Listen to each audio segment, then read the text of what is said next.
All right, welcome everyone to the Aim Size Grades YouTube series. And today we have the privilege of hosting Crystal Gauvin, who is a very welcome guest and member of Team Aim Size. So she's awesome. She's a world medalist in the world of archery. I believe she went to the Olympics too, and she's just an overall great archer, and I'm sure she has a wealth of knowledge to share. So welcome, Crystal. Thank you for having me. Okay, so for those who are just joining us, we want to be a marksmanship and shooting company, want to be the best in the market, and we want to bring in guests like Crystal who have a wealth of experience, and they can share it with our community by telling their story, but also their strategies and tactics they use to be great at what they do, whether it's shooting or hunting or being a competitive archer, and hopefully it will benefit some of the people in the community. So with that, I gave you a brief intro, but I probably did a horrible job at it. So for those of our viewers who don't know you, like maybe you can quickly explain, who you are, what makes you the person of influence in our industry, and we'll start with that. All right. Well, first, I'd like to say that I don't think I'm really an influencer. I don't like that term. I think that to me is somebody who's just trying to get a bunch of likes on social media, and that's really not who I am. I've been someone who from the start of my archery journey, I've tried to be really transparent and open and honest about myself, and whether that means, I have a small following, that to me means so much more than having 10,000 likes on a comment or a post or something like that. So just want to say that to start, that to me, it's the connections are really important. And so I really, I like getting out and meeting people in person, which the past 2 years has kind of sucked for that, to be honest. But I'm very willing to share information with people, whether they send me messages on the computer through, social media or in person type things. But yeah, I started in archery. It seems like yesterday, but it actually now has been quite a while. It was in 2013 Lancaster Classic was my first, real tournament. So I guess we're going on, that's 8 years now. So pretty crazy to think about, because in a lot of ways, like I said, it seems like just yesterday I was a late comer to the sport at, I was 28 and a half when I started archery. So not the typical path that most people follow, starting as a kid with their parents. And yeah, just kind of took off from there. I had a lot of experience in other sports growing up, and so I was able to use that and bring that into archery. And I think that really helped me have success right away, because I knew how to train, how to compete, how to be an athlete versus just how to shoot a bow.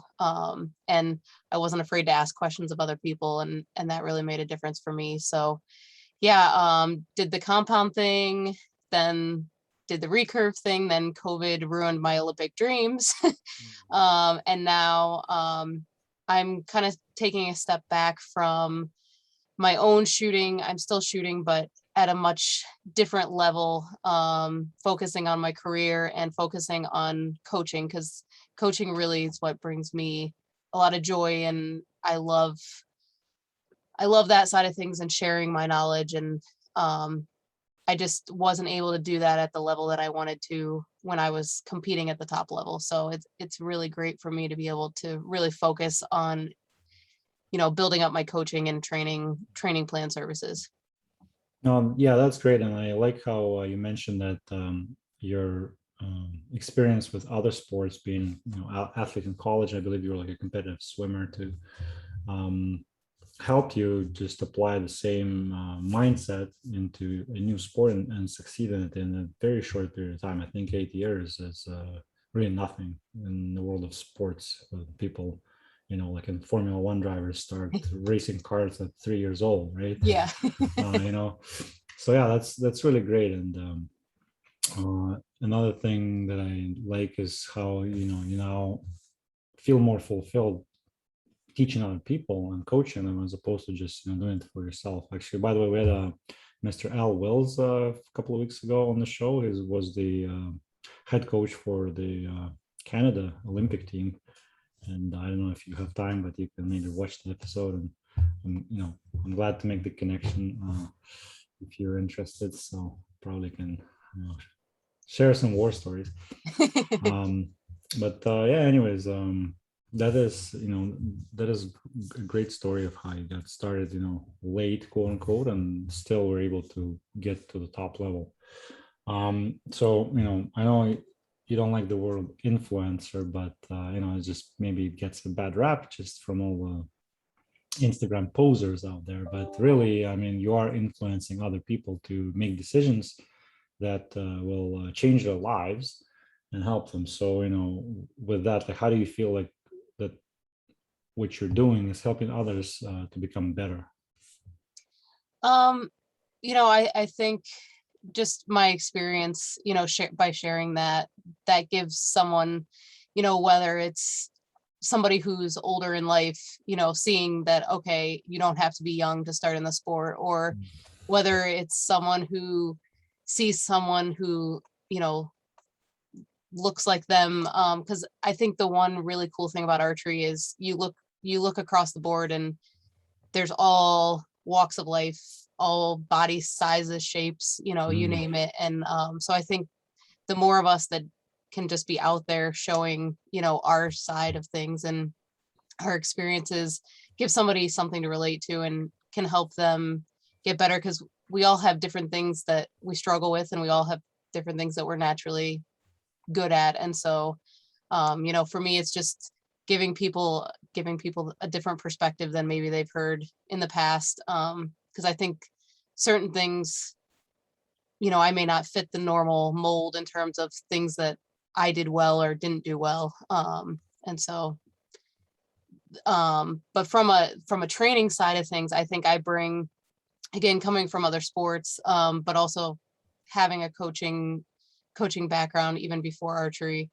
I think one thing that I really bring to the sport as a whole is the training side of things. I think a lot of people, at least when I entered the sport, not a lot of people treated it from an athletic point of view, in terms of, okay, I'm going to follow a training plan, or I'm going to do this or that. It was a lot of, I just go out and shoot 300 arrows every day, or I shoot a scoring round every day, or whatever that is. But there was no real science behind it, no thinking about proper training. And I've seen, I don't want to take credit, as like, oh, I'm the one who brought this to the sport, but I've seen it, international coaches as well. But I think it's something that's really, in the last 8 years, has really changed in the sport, and you see the scores have really increased. I think that has a lot to do with it, because people are learning that, just like you wouldn't go out and run a marathon every day if you were a marathoner, it's the same thing when it comes to archery. So Interesting. So like basically things like strength and conditioning drills and stuff like that. Yeah, and just even your arrow, one day being a low volume day, another day being a high volume day, intensity, you can't shoot with high intensity every single day and not get burned out. So having, a base building period, or a specific period where you're focused on skills, and then, right before a tournament, slightly different type of format. So just kind of the ebb and flow throughout the year of that. Okay, yeah, that is interesting. I think you're one of the first participants that we interviewed that kind of brought this up. Usually it's more like what you mentioned, is shoot 300 a day. Okay, yeah, that's an interesting point. Maybe we have time later in the show to unpack that a little more. But in terms of, archery, and if not then in life, then who was your biggest influencer and why? That's a good question. I'm really a student at heart, and so I learn and read as much as I can. So to pinpoint one person, I think is really hard. For me, I take a little bit from lots of different people. But in terms of probably biggest influence on my life, it would have to be my husband, just because he's the one who first challenged me to, a bed in the backyard with a bow. I had never even picked up a bow before, even though my dad hunted with one. I had never touched a bow before. So, without him doing that, this whole piece of my life now never would have happened. So I think as a whole, he's just someone who challenges me. I like to get in a routine and just kind of go with the flow and be comfortable. And he makes me learn new things like skiing and all these things that scare me. So I definitely say he probably is the biggest influence overall. Yeah, that's great to have such a partner in life who constantly challenges you. And actually, that reminds me of another athlete I just learned about recently on another podcast. I didn't forget the name, but she was the CrossFit World Champion, and then she became an Olympian for Australia in one sport, and now she's going to compete for Australia in bobsled.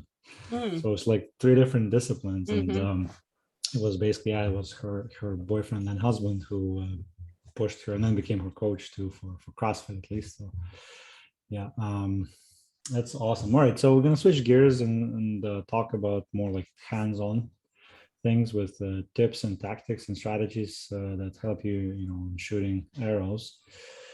And first thing is, like, if someone is an aspiring archer or shooter, and they're not a complete newbie, they have some experience, but they want to get to the next level, but not quite sure where to start. What would you recommend? The biggest advice I have is ask for help. And that can mean many different things. That can mean going and finding a coach. That can mean going at a tournament and just finding other people that are either at your level or slightly better and just asking them questions. The perfect example I like to give people is that very first real tournament I did, Lancaster Classic. I was in the practice range and I was surrounded by these people who I could tell were shooting better than I was. I didn't know who they were. It was Rio and Brady and Jake Kaminsky and Bridger and I think Lexi. So all these really top shooters, I had no clue who they were. I didn't know they were, the elites. But I just asked them questions like, what's that on your bow? Or why are you doing that with your release? Or just probably the stupidest, you think the stupidest questions they probably were thinking. But, they were very willing to answer my questions. And I came home with just so much knowledge from that tournament because I sat there and soaked it in. There were seminars. I went to every seminar. During the pro shoot down, that was when it was still in the basement of Lancaster. So you were able to basically get up close with all the people that were shooting in the finals. And I just took video of people. So, I think just everyone learns a different way. And so knowing how you learn, find, whether that's reading books or whether it's watching YouTube videos, there's plenty of, World Archery puts everything out on YouTube. You can find videos of anyone shooting. Again, whether it's hands-on, working more with a coach, but I think just the biggest thing is not being afraid to ask for help. That's my biggest piece of advice. Yeah. Just out of curiosity, if you knew who those people were at the time, would you still ask them those stupid questions, or were you not intimidated because you didn't know who the hell they were? I think it depends on, I can't say for sure. I tend to be someone who doesn't get necessarily intimidated by, I may like fangirl, but I don't necessarily get intimidated, but I don't know that I would have asked as many questions. We'll put it that way. Yeah, definitely. But you mentioned like watching YouTube videos and stuff, and this is coming from like a different world. But like, for example, when you have to learn a new skill in online marketing, right? Like, there's so much information on YouTube, and a lot of it is misinformation or outdated. So you can literally drown in it. So then, for someone who's starting out and not getting overwhelmed. I think that yes, you can self-learn, but there's probably a similar kind of situation with any sport advice. So probably getting help from someone who can guide you and navigate you through that information is probably a really good piece of advice. So thanks. Okay, so confidence. What role does it play, and how do you increase it? Well, I'd like to know how to increase it, because that's definitely been something that I've struggled with over the years, is the confidence side of things. I was someone who always shot higher scores in tournaments than practice. And so I never had the confidence going into a tournament knowing that I could shoot a certain level score. All these other people knew they had done it before, they'd shot it in practice, they had the confidence. And so that was probably one of the biggest struggles I dealt with. And I think the biggest thing is you have to put in the time and effort. So if you're not treating it, whatever level, whether you're a recreational shooter or an elite shooter, you need to put in the time and effort for what your goals are and what you want to get out of it. And that's really the only way to build up the confidence, is just by doing it over and over again. There's things that can, kind of push the needle a little bit, in my opinion, like positive affirmations, visualization, trying to remove the negative self-talk and things like that. But ultimately, I think it's one of those things where some people are going to have a lot more confidence just naturally, and other people, that's going to be something they struggle with. And so it's more managing. To me, it's not necessarily about increasing the confidence, but managing the lack of confidence, if that's something you struggle with. Yeah, no, that makes sense totally. And yeah, a lot of people do have that mental library of past successes to fall back on. So yeah, I have done this in the past, I can do this again. So yeah, that's a great tool. But for someone who's not able to rely on that, yeah, definitely just negating all the negativity is probably the greatest strategy. Yeah. Okay. How do you motivate yourself? What motivates you? Again, I think everybody is very different, but I think the key is, if you want long-term success, it has to be internal motivation. So I see time and time again, especially with a lot of coaching, people have that external motivation. They want to please their parents, or they want, their friends to like them. But that may work in the short run, but never do I see that working in the long run. So it really has to be internal, and you have to know your why. And that's really the only way to be motivated, is to truly deeply understand what your why is. And so that's part of, I do a whole goal worksheet thing with a lot of my students, well, all of my students. And that's a big piece of it, is finding that why, because without that, everything else just kind of falls apart. Yeah, that's definitely a good tool to have, the goals set, and then probably milestones on the way to those goals, and checking your progress against, am I winning? Yeah, that's a great little tactic for sure. So then discipline, what role does discipline play, and how do you increase your level of discipline, as well as any specific routines for your training? So it's funny, unlike confidence, discipline is something that I feel like was born with, really great discipline. It's something from an early age. I've just been very disciplined in everything that I do. So again, I think this is something where you're kind of on one end of the spectrum or the other. But I think to start, it comes back to that motivation. If you're truly motivated to reach your goals, discipline is going to come a lot easier. But if you're someone who struggles with discipline, I think the easy way to start is making routines, because routines then become habits. And in making routines, I think it's sometimes it may be you need consequences. So, if you're part of your discipline is going to the range 3 days a week to start out. If you only go 2 days that week, how are you going to punish yourself? And some people don't like the negative side of things, but I think some people really need that kind of kick in the pants to get over that initial hurdle, to make it a routine, make it a habit, and then it becomes easier and easier over time once you do that.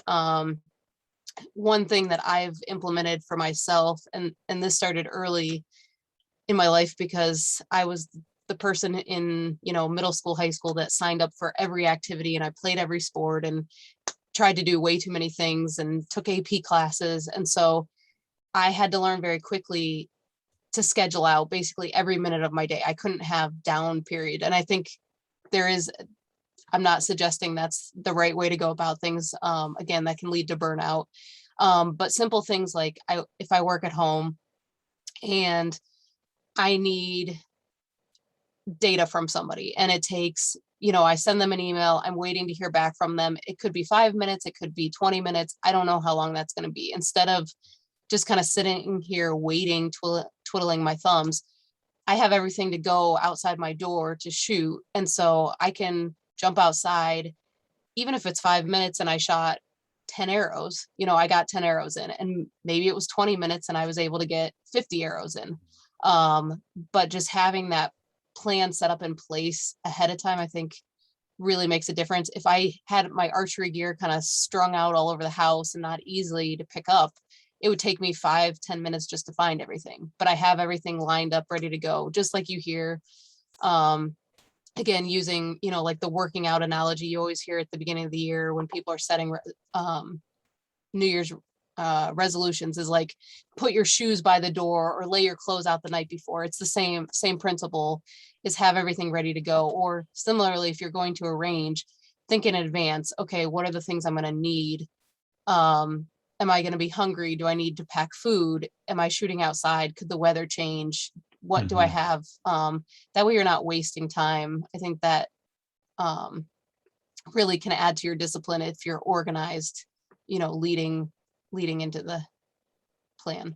Yeah, definitely. And making sure your gear and equipment is good to go is very big. It's did it in the military all the time. And do you have a checklist of things you kind of go through, or do you just have a mental checklist? It depends. Like I am very big on to-do lists and things like that. So I like that physical writing things down and checking things off. So like before tournaments, when I'm packing, I definitely make lists for that. In terms of day to day, it's become second nature, and that's where, again, it's become a habit. And so I just know, but I think it's really good. Things that I've done is like at the end of the season, at the beginning of a season, whether you're switching indoor or outdoor, making notes of everything, keeping track of that, I think really helps, because then you made a note at the end of indoor season, then next year when you're coming into indoor season, you have a starting place, you have something you can base off of. And again, it's just these little time savers that it seems like, why would I spend 10 minutes doing this at the end of the season? Well, maybe it saved you 3 days coming into the next season. Yeah, okay, definitely makes sense. And we have similar like logbooks for shooting after every match, record the conditions and the results and thoughts, and basically snipers use it as well. It's called the dope dope book, right? Yep. Okay. So you mentioned you have a goal setting worksheet, and not just for yourself but for your students. So how do you like go through setting goals, and how do you measure progress against those goals? So I actually do goals. So the first part of my goals is very similar to what you'll see other people do. I kind of start with a why that leads into a long-term goal, then medium and short term. And I talk through, the percentages between like a process oriented goal and outcome. I forget all the 3 different types of goals, but it kind of shifts. Your long-term goals are going to have more weighted one way, and your short-term goals are going to have more weighted towards, say, process oriented. So I work through that, and that's kind of the left side of the sheet.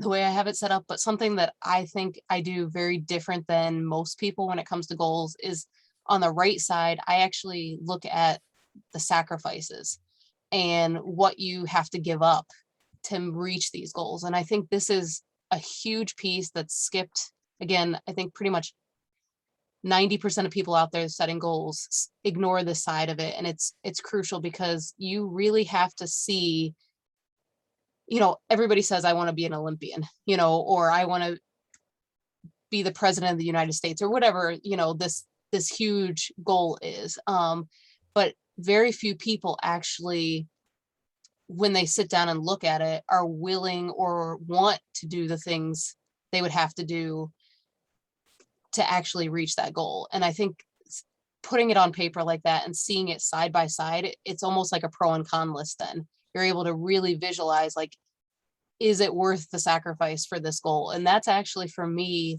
I was working through a goal worksheet with one of my students, and this is when I had my own light bulb moment. And this is actually why I made the switch to recurve, is I'd gotten to the point for me where the next goal in compound, then, it wasn't worth the sacrifices anymore for me. It wasn't worth the time away from my husband, or, the lost wages at work, just for another, to go to another World Cup, another World Championship, something that I had already done. And everybody, there's no right or wrong answer. And this is what I tell people is, it has to be, again, this goes back to the internal motivation, and it has to be, you have to be willing, not your parent, not your spouse, not whoever. And sometimes it is a team decision. But ultimately you have to decide. And sometimes you say, no, it's not worth it. And then you need to go back to the left side and go through that process for your goals. And so I think it's something that I really stress, that I wish more people understood that side of things. I think there'd be a lot of people happier and staying in the sport. For example, staying in the sport of archery, you see a lot of people leave when it comes, like, when they go to college or when they get their first job, and they're kind of out of the house. Mom and dad aren't paying the bills anymore. And I think there'd be a lot of people that would be happier and stay in the sport if they align their goals with these sacrifices. So not just goal setting, but goal fitting. Yeah, exactly. Oh, that's a very cool tip for sure. Okay. The shooting is a lot of it is mental, right? Like any other sport. Just completed an Ironman race, and it was all in my head. Yep. But you touched on self-talk and visualization before. Can you expand a little bit more about it? Like, what's your favorite mental prep routines, and then do you use self-talk? Do you have any favorite mantras, or like, do you visualize yourself on the podium, or do you visualize going through that perfect shot every time? Like, what do you do? So I'm probably, this is somewhere where I'm an outlier. Actual, sit down, visualize the shot or visualize a tournament never really worked for me. I tried all different types of this and really just never, even as a competitive swimmer growing up, we went to seminar after seminar where they taught us different ways of visualizing, and it just, nothing ever clicked. And for me, what I ended up finding worked really well, and it was just kind of a fluke thing, is I just think about in my day-to-day life something happening. And the best example I like to give is, I was at a World Cup, the first World Cup of the year. Sarah Lopez and I were ranked number 1, number 2 in the world. We qualified number 1, number 2. I got knocked out pretty early, didn't make the finals day. And so we were joking around after, okay, the next World Cup was in Colombia. Let's both make the gold medal match. And so for the 2.5 weeks between China and Colombia, I just thought every day about, when Sarah and I are shooting in the gold medal match. And it wasn't like if I make it, or again, it wasn't like an actual visualization, but it was more just like an everyday life. Oh yeah, Sarah and I are going to shoot the gold medal match, or, I'd be eating my lunch and like, oh, it'll be really cool because, we're both 1 and 2 in the world. And I just kind of thought about it in a very broad way, but I just almost like it had happened, but affirmations, right? Yeah. Okay. And so more of that type of thing has been what's worked for me. And this is where I really stress with people, you have to find what works for you, whether it's on the mental side or even when it comes to like physically shooting the bow. I think too many people see, oh, I see so and so, they're a good shooter, I'm going to copy what they do, and then it never works for them. So it's the mind is a very powerful tool, but it's because of that we're all so different. And I've had a mental coach tell me one time, she goes through the 5 senses with people to find, because most people have one of the 5 senses is what works for them. And so, try something visual, try something auditory, go through those. And so I just encourage people to find something that works for them. And again, this is where talking to people and just asking lots of different people what they use really can be beneficial. Okay, yeah, that makes a lot of sense. And yeah, I guess, visualizations may not work for everyone if you're not a visual person, but then, yeah, affirmations, they work for you. And it's like almost convincing yourself that it already happened, right? And then you just turn that into reality. So yeah, those are powerful techniques that, I heard about. I'm more of a, I guess, a visualization person, but I don't visualize the end result. I'm more like, just rehearse the process, because like we do, same thing with the military. Like every time before any mission, you rehearse the same thing. You just basically do it in your head. Cool. So focus and calmness. What role does it play in your craft, and then how? Like, what are your favorite tricks for calling it on demand? So funny, because to me, calmness is not what I want when it comes to archery. And a lot of people are the complete opposite. And again, this goes back to, for me, I shot better under pressure. And in that tournament setting, I found if I was too calm, I tended to not shoot very well. So for me, I actually needed a certain level of, excitement, intensity to really be able to shoot my best. And there's a lot of people who they're starting up here, they're super nervous, and so they need to bring things down, and that's where calmness comes into play. But I think, again, this is where each person's different, but there's a lot of sports science around this like happy place, and every sport is different. And so some sports you do need to be more on the lower end of the spectrum, more at a calmer type level, and other sports you need to be a higher arousal level, they call it. So I think it's important, though, when it comes to archery is just finding your magic place. I like to say. And so putting yourself in different environments. This is where I really encourage people right off the bat to start shooting tournaments. Don't wait until you're ready, because you can't replicate that situation in practice. You just really can't. And you can do things to add pressure in practice, but it's just never going to be the same feeling as, that scoring arrow in a tournament. Just like a qualification in a tournament is not the same level as, an elimination match or a finals match. They're all different levels. So again, for me, calmness was never, it was almost the opposite. So, but Yeah, a little bit of chaos. focus, I think, is a good one. Again, I actually think a lot of people, again, focus, it's almost, you need to be focused to a certain level, but I think too focused can actually, again, be a bad thing. Because I see people who kind of go down that downward spiral where they're super focused on the minutia, that they kind of lose sight of the big picture. And so they get really caught up in, oh, I just shot a 7, or my pinky was a millimeter different than where it should be. And they just get caught up in these really little details instead of, okay, generally, this is how things should feel. This is what my form is.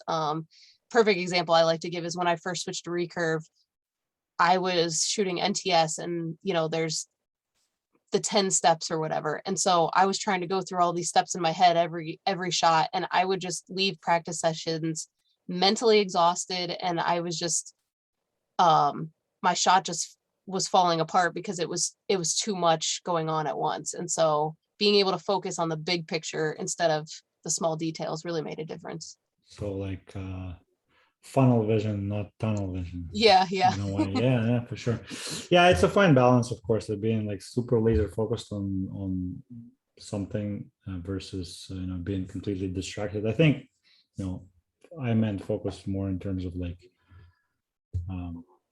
avoiding distractions and just being really focused on like the job at hand, right? Like this is what do I need to do now in order to achieve that outcome, right? So that goal that I wrote down earlier.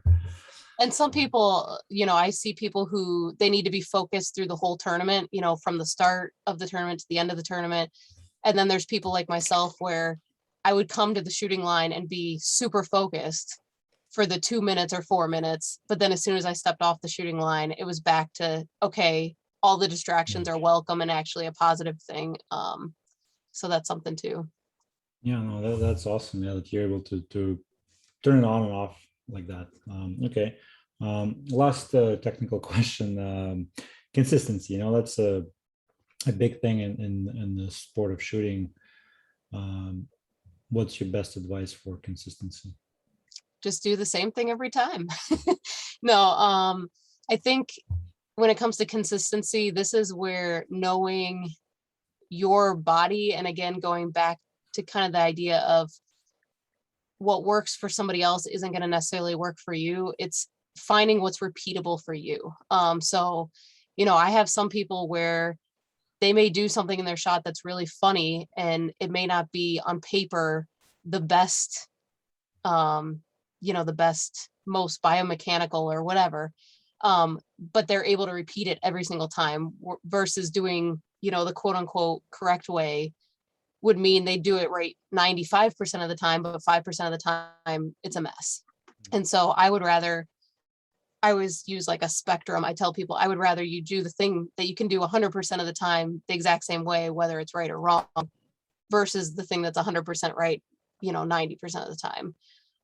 It's really important. I can't stress enough to practice the things that you want to do in a tournament. So one of the biggest things, and I'm the prime example of this myself, is letting down. How many times do you see people shoot shots in practice that they shouldn't shoot and they would never, want to shoot in a tournament, but they just shoot it because it's practice and they just fling the arrow. And then you get in a tournament and you think, oh, I should probably let this shot down, but your body is so accustomed to just shooting through that, you shoot through it in the tournament, you don't let down. And so, whether it's something like that, whether it's, if you're going to be shooting in a rainy tournament, practice with your rain gear on, so you can get consistent shot to shot with those things on.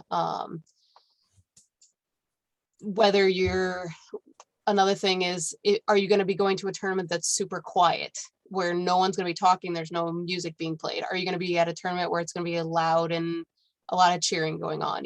Replicating those things in practice is going to allow you to be consistent when you get to the tournament setting.